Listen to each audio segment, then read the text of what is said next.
The David Pakman Show at davidpakman.com.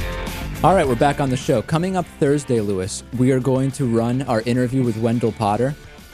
I wish that I could pretend that it was actually happening live. Because of Wendell's schedule, we actually taped it earlier today.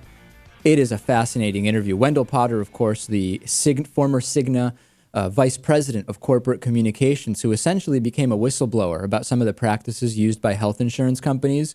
The interview is incredible. We're going to post the full thing up on our YouTube channel, and we'll also get to we'll get to a lot of it on Thursday's show. On today's bonus show, a lot is going on. By the way, Lewis on the last bonus show told a story about a fight that he got into while he was bartending.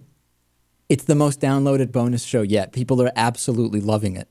You know, you told me to come up with a good story, and that was just the first one I can think of because it was recent. But there was a really good story that I could have told. All right, well, we'll save it for another bonus show. Also today we'll talk about an atheist billboard that's making some people angry, the epitome of the softball interview with Sarah Palin, stem cell breakthroughs, and much more. Now, of course, to sign up, you go to davidpakman.com/membership. But we have an opportunity for you to win a free membership. So we're going to have a question here. The question is, other than Massachusetts, which is our home state, which state has the most David Pakman Show members? And if 50 people get it right, we'll give out 50 free memberships. But the rule is you have to email us through our website, davidpakman.com. Mm-hmm. YouTube comments don't count, Lewis. Signed letters with anthrax in them don't count. It has to be an email through davidpakman.com. So we'll give it a week. Perhaps the question, though, could be something more interesting. That's a good question, though. Other than Massachusetts, maybe how much did your haircut cost? All right. I think people would be surprised. Lewis trying to work in some of his new material that he'll use between songs at the next metal show, clearly. But the question remains, other than Massachusetts, which state has the most members, David Pakman Show members? Email us, and we'll get to that. All right, Lewis, what do we want to get to our Afghani story? Yeah, that's a good one. So there was a finding, there were some findings from a number of different polls, and there was a survey done by the International Council on Security and Development.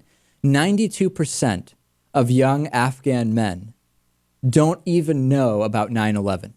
This was done mostly in Helmand and Kandahar provinces, which really is where a significant portion of young men are involved in the anti-United States insurgency that has been keeping the U.S. busy there for a long time.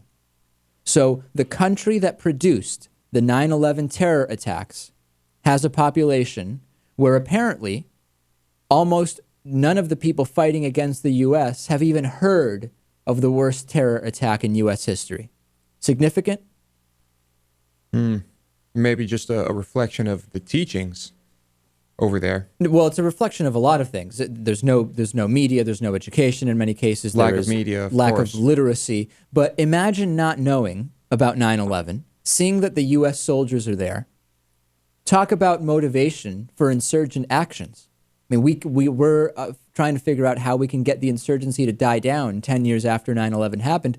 9/11 has nothing to do with why 92% of those young Afghan men are fighting against the U.S. Well, I suppose if I were to trying to convince a young man to take arms against U.S. soldiers, I would not include the fact that they might be there because of an attack that happened on their soil. But suppression by the people in charge of the insurgency, if there even are such people, and I don't think that there are, is not going to make it so 92% have simply never heard about 9/11. Yeah. It's still a shocking number. I mean, has the near constant warfare there for years and years made it so people are just blocking out the truth? Or do you think that fundamentally the information has just not reached them? I think the latter is more likely. The information is just not there. Sure, yeah. At this point, honestly, once I started thinking about it, it's hard to even blame them. It's been 10 years since 9/11, and the people who actually did this from Afghanistan appear to be long gone. So imagine, you never found out that 9/11 is the reason the soldiers came in, who knows how many years ago at this point. It's been 10 years, and the people who actually perpetrated the crime aren't even in your country anymore. I don't even know why we're there, but they've never heard about 9/11. I've heard about 9/11. I still don't know why we're there. They're fighting us because we are there. Mm-hmm. It doesn't have to do with 9/11. It doesn't have to do with they hate our freedom, as we hear so often. They barely even seem to know about our freedom. Certainly don't know about 9/11. 60% said both that if the U.S. does leave, the Taliban will take over. Great. And that the local police are working with the Taliban.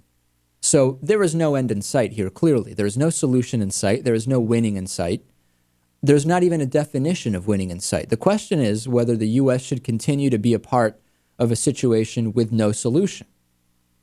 40% think NATO forces are there to destroy Islam or Afghanistan. Continue building the house of cards, Lewis. It's been 10 years since the attacks they never heard of, which forced us to go there. The people who perpetrated the attacks are gone from the country, and they believe, almost half, that the reason we're even there is to destroy either their country or their religion. Yeah, this one's going to go well. Damned if you do, damned if you don't. Just another 4 years, Lewis. Like Obama and Biden are telling us, no more than 4 more years. I think with that strategy, asking for 4 more years is going to become very difficult for Barack Obama and Joe Biden. How can we possibly convince them to be on our side, for lack of a better term, if they don't even know about 9/11? If they think we're there to destroy their religion? There is no winning, is there, Lewis? No, I don't imagine there is, and the language barrier certainly doesn't help. Let's get out. It's time to go. Let's get out of there. Sure. I'll agree with you on that. You're fine with that? That sounds okay to me. Well, Lewis is in favor of it. You know, you let Taliban take over, and let's face it, that's not a good thing, but what choice do we really have? The David Pakman Show is made possible by listeners like you and by Greenfield Savings Bank, building a strong community one account at a time, with neighborhood offices in Greenfield, Amherst, Conway, Shelburne Falls, South Deerfield, and Turners Falls, and online at greenfieldsavings.com. By the Daily Hampshire Gazette and GazetteNet.com, connecting our communities with local news and information. By DIF Design, specializing in custom business websites at DIFdesign.com. Find out more about underwriting The David Pakman Show at davidpakman.com.